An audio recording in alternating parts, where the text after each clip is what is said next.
मुश्किल से पूछा कि आप ये बताइए कि हम लोग इतनी अच्छी खुशबू लगा के आते हैं, लेकिन आपकी खुशबू हम लोगों की खुशबू पर गालिब आ जाती, ये खुशबू कहाँ से लगाते? तो मुश्किल ने कहा मैं कोई खुशबू नहीं लगाता। कहा फिर इतनी खुशबू कैसे? तब मुश्किल ने अपनी जिंदगी की एक दास्तान सुनाई। कहा मैं बहुत गरीब बाप का बच्चा था, मेरे अब्बा ने एक कपड़े की दुकान पे मुझे नौकर रख दिया, मैं कपड़ा उठा उठा के देता था। लेकिन एक दिन एक बुढ़िया कपड़ा लेने गई अपनी पतोहिया के लिए, तमाम थान निकलवाया, कहा ये निकालो वो निकालो। उसके बाद मेरे मालिक से कहा कि ये तमाम थान के कपड़े इस बच्चे को दे दो, मेरे घर ले चले, मुझे बहू के लिए कपड़ा लेना है, मेरी बहू जो पसंद करेगी वो कपड़ा ले लूंगी, बाकी वापस कर दूंगी। मुश्किल कहते हैं मेरे मालिक ने मुझे वो कपड़े लाद कर भेज दिए, लेकिन मुश्किल कहते हैं अल्लाह का शुक्र है कि मैं काफी खूबसूरत था हूँ। जब उसके वहां में पहुंचा, कपड़ा रखा और पतोहिया का बोले इस कपड़ा ले लिए हो गए। पतोहिया जब हमका देखे तो कपड़ा कपड़ा रहेगा, दूसरे हुआ होएला। वो कहता है कि उसकी बहू ने कपड़ा छोड़कर मेरे ऊपर ऐसा फरेफ्ता हुई कि मुझसे गुनाह करने की पैदर पे हुई। मैंने कहा अल्लाह को डरो और मुझ गरीब को बर्बाद न करो, मुझसे दूर रहो। तो वो खंजर उठा लाए, खंजर उठा के लाएगा, मुझसे करीब हो जाओ वरना मैं तुम्हें कत्ल कर दूंगी। जब कहते हैं कि मैं दिल ही दिल में सोचने लगा कि या अल्लाह जान बचाना भी जरूरी है और गुनाह से बचना भी जरूरी है। बेशक बेशक। कहने लगे मैं दिल ही दिल में खुदा को याद करने लगा, या अल्लाह तू गुनाह से भी बचा ले, जान भी बचा ले, लेकिन कोई तदबीर नजर नहीं आई। तो कहते मेरे दिल में एक फैसला आया। मैंने उससे कहा भाई मुझे पैखाना लगा, मुझे पैखाना कर लेने दो, उसके बाद जो तुम चाहे ना कर लेना। तो उसने कहा ठीक, लेके गई लेटरिंग में, उसको लेटरिंग में बिठाला, बाहर खंजर लिए ठाड़ कि निकले तो पकड़ के फिर ले जाइए घर में। और वो बेचारे पैखाना किए और सोच रहे हैं दिल में कि कैसे करूं। फिर दिल में ये एहसास पैदा हुआ कि आज अगर ये मेरा चेहरा खूबसूरत न होता तो ये औरत मुझे गुनाह की दावत न देती। कनवा हो तो उसे कहा बोलो, मुंह टेढ़वा हो तो कहा। कहने लगे, दिल में सोचने लगे आज अगर मैं खूबसूरत चेहरे वाला न होता तो मुझे गुनाह की दावत न मिलती। कहते हैं कि मैंने दिल में सोचा, उसके बाद जो पैखाना किया था वही पैखाना उठा के मैंने चेहरे पे लगा लिया, बदन पे लगा लिया कि आज अगर ये खूबसूरत चेहरा न होता तो मुझे गुनाह की तरफ बढ़ाने की कोशिश न होती। पैखाना वैखाना लगा करके कहते हैं जब मैं बाहर निकला तो जो औरत खंजर लिए खड़ी थी देखी तो चिल्ला के भगी, भग भग भग भग, ये तो सिर्री हो कोनो पागल हुई है चला हुआ। कहते हैं मैं घर आया, नहाया, कपड़ा बदला, धुला, नहाया, पाको साफ हुआ और वजू बनाया। वजू बनाने के बाद 2 रकात नमाज शुक्राने की पढ़ी और शुक्राने की पढ़ने के बाद मैंने कहा या अल्लाह तेरा शुक्र है कि तूने मेरी जान भी बचा लिया और मुझे गुनाह से भी बचा लिया। वाह वाह क्या बात है, माशाअल्लाह। फरमाते हैं जब मैं अल्लाह का शुक्र अदा कर रहा था तो एक गैबी आवाज आई कि मेरे बंदे तूने मुझे राजी करने के लिए गंदगी लगाया, खुदा की गंदगी लगाया है। मेरे बंदे इज्जत और जलाल की कसम जब तक तू जिंदा रहेगा हम तेरे बदन से मुश्क की खुशबू पैदा करते रहे। वाह वाह वाह माशाअल्लाह माशाअल्लाह। तभी से उसके बदन से मुश्क की खुशबू निकली तो जिंदगी भर फूट फूट के निकला। क्यों? उसने रज़ा इलाही के लिए सब कुछ किया था। सुभान अल्लाह। और ऐ लोगों याद रखो जब कोई इंसान गुनाह से बचने का इरादा करता तो अल्लाह ताला उसके लिए रास्ता जरूर निकालता। बेशक बेशक। कुरान हकीम में अल्लाह फरमाता मन यत्तक़िल्लाह, जो अल्लाह से डरेगा, यजअल लहू मखरजा, तो अल्लाह उसके लिए निकलने का कोई न कोई रास्ता जरूर बनाएगा। सुभान अल्लाह। बेशक। वयर्ज़ुक़हु मिन हैसु ला यहतसिब, और अल्लाह उसको ऐसी रोजी देगा कि वो सोच भी नहीं सकता। अल्लाह बेशुमार रिज़्क़ अता फरमाएगा। बहरहाल हुजूर खुशबू को पसंद करते थे। ऐ लोगों, पाक साफ रहो, खुशबू तुम लगाओ, जबकि नबी का पसीना खुद महका करता था। लेकिन आज हम मस्जिद में पहुंच जाते हैं, इस तरह पहुंचेंगे कि कपड़ा पसीने से भीगा है, बदबू हो रही है, पहुंची है मस्जिद में। मस्जिद की भी बेहुरमती। और जमात में पहुंच जाएंगे तो नमाजी के नमाज खराब करी है। एक नमाजी हर खस की, दूसर वो हर खस की के पसीना हमरे लागे। मस्जिद में जाओ तो किस तरह जाओ? अल्लाह कुरान में फरमाता, खुज़ू ज़ीनतकुम इंद कुल्ली मस्जिद। ऐ मेरे बंदो, मस्जिद में जाने के वक्त तुम जीनत इख्तियार करो। वाह, बेशक। बनाओ, संवार कर लो, इसलिए कि तुम मस्जिद में जा रहे हो अपने हकीकी दोस्त से मिलने के लिए जा रहे हो। इंसान को, मोमिन को खुदा से मुलाकात होती कहाँ? नमाज में। इसलिए साफ सुथरा होकर के जाओ, और साफ सुथरा रहोगे तो अल्लाह भी आपसे मोहब्बत करेगा। कुरान हकीम में वयुहिब्बुल मुतताहिरीन, अल्लाह ताला तुम में पाक रहने वाले लोगों से मोहब्बत करता है। लेकिन आज हमारी माँ बहनें बहुत सी जही हैं मदरसा में कही है, मौलाना साहब तने कुछ बनाए थे, पूछो कहा बात, तो हमारे यहाँ गुडुआ कब्बा तो हमरे लग निगाह नहीं उठावा। जब महीना नहाई हो ना चुड़ैलिन बनी रही हो तो आदमी निगाह उठे। सफाई सुथराई अल्लाह ने इंसान की फितरत में पैदा किया है। साफ सुथरा रहो, इसीलिए हदीस पाक में अत्तुहूरु निस्फुल ईमान, पाक रहना आधा ईमान है। पाक रहो, खुदा जाने किस वक्त बुलावा आ जाए। तो जाओ दुनिया से तो कम से कम पाको साफ जाओ।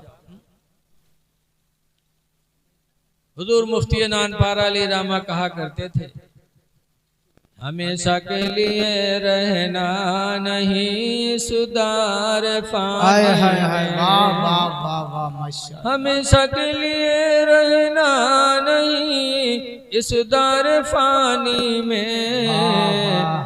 कुछ अच्छे काम कर लो 4 दिन की जिंदगानी में, कुछ अच्छे काम कर लो 4 दिन की जिंदगानी में। सुभान अल्लाह, माशाअल्लाह। और जो जीते हो तो इस दुनिया में कोई काम कर जाओ।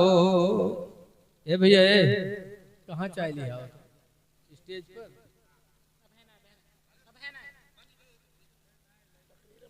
रुक जाओ, थोड़ा रख दो पहले, जैसे सलाम हो जाए तैसे ले आओ।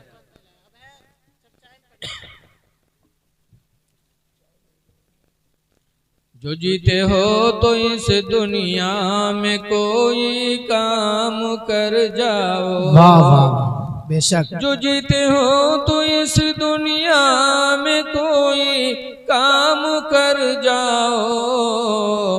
खुदा तौफीक दे तो खिदमत इस्लाम कर जाओ।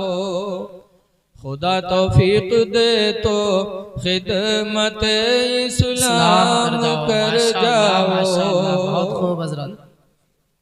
महबूब चीज अल्लाह के नाम पर खर्च करो। बेशक। देखिए, सहाबे किराम हुजूर के बारगाह में गए, पूछने लगे। कुरान की आयत है, यसअलूनका माज़ा युनफिकून। ऐ महबूब, आपसे सहाबा पूछते हैं कि क्या खर्च करें। कुलिल अफ़्वा, सरकार अल्लाह ने फरमाया कह दो जो तुम्हारी जरूरत से बच जाए वो अल्लाह की राह में खर्च करो। जो बचे वो खर्च करो। बेशक। बचे का मतलब क्या है? बचने का मतलब 2 है कि हमारे पास 1000 रुपया था, 500 में हमारी जरूरतें पूरी हो गई, 500 बच गया। 5 कुंटल गल्ला था, 4 कुंटल खाया, 1 कुंटल बच गया। तो जो बच गया वो अल्लाह की राह में खर्च करो। और एक बचे का मतलब यहू है कि घर में कोई चीज बनी और शाम के खाए बच गए, सवेरे कोई नहीं खाते तो उका दे दो, तो ये भी बचना है। तो वो चीज नहीं है, जो महबूब चीज हो खुदा के नाम पर खर्च करो। एक आयत करीमा नाज़िल हुई, लन तनालुल बिर्रा हत्ता तुनफिकू मिम्मा तुहिब्बून, हरगिज हरगिज तुम नेकी नहीं पाओगे जब तक अपनी पसंदीदा चीज खुदा के नाम पर खर्च नहीं करोगे। बेशक ये आयत नाज़िल हुई तो हजरत अबू तलहा अंसारी मदीने में रहते थे। एक खजूर की बाग उनकी बहुत शानदार थी, बहुत खजूरें आती थी। जब ये आयत उतरी कि हरगिज हरगिज नेकी नहीं पाओगे जब तक महबूब चीज अल्लाह के नाम पर खर्च नहीं करोगे, तो अबू तलहा हुजूर के पास गए, कहने लगे अल्लाह के रसूल, मेरी खजूर की एक बाग है जो मुझे बेपनाह पसंद है, और अल्लाह कहता है महबूब चीज को खर्च करोगे तब नहीं की पाओगे। तो अल्लाह के रसूल, मैं अपनी खजूर की बाग अल्लाह के नाम पर वक्फ कर रहा हूं, वाह वाह बेशक, सुभान ताकि महबूब चीज मुझे मिल जाए। एक सहाबी थे अब्दुल्ला बिन उमर, हजरत उमर के लड़के, उनको एक बांदी मिली थी एक जंग में, बड़ी खूबसूरत बांदी, और बांदी उस लड़की को कहते उस औरत को जिससे इंसान सोहबत करता है जैसे अपनी बीवी से करता है। तो अब्दुल्ला बिन उमर को बांदी एक जंग में बहुत खूबसूरत मिली, और जब ये आयत करीमा उतरी तो अब्दुल्ला बिन उमर हुजूर के पास गए, कहने लगे अल्लाह के रसूल, अल्लाह का हुक्म उतरा है कि जो महबूब चीज हो वो खर्च करो तब नेकी मिलेगी। अल्लाह खूब जानता है मुझे अपनी जिंदगी में सबसे महबूब अगर कोई है तो मेरी बांदी है, लेकिन उस नेकी को लेने के लिए मैं अपनी महबूब पसंदीदा बांदी को अल्लाह के नाम पर आजाद कर दिया। वाह वाह माशाअल्लाह, आजाद कर दिया ताकि वो नेकी मुझे मिल जाए। खुलफा राशिदीन की आखिरी कड़ी हजरत उमर बिन अब्दुल अजीज अमीरुल मोमिनीन थे। शक्कर की बोरी पीठ पे लाद के वो शक्कर बांटा करते थे।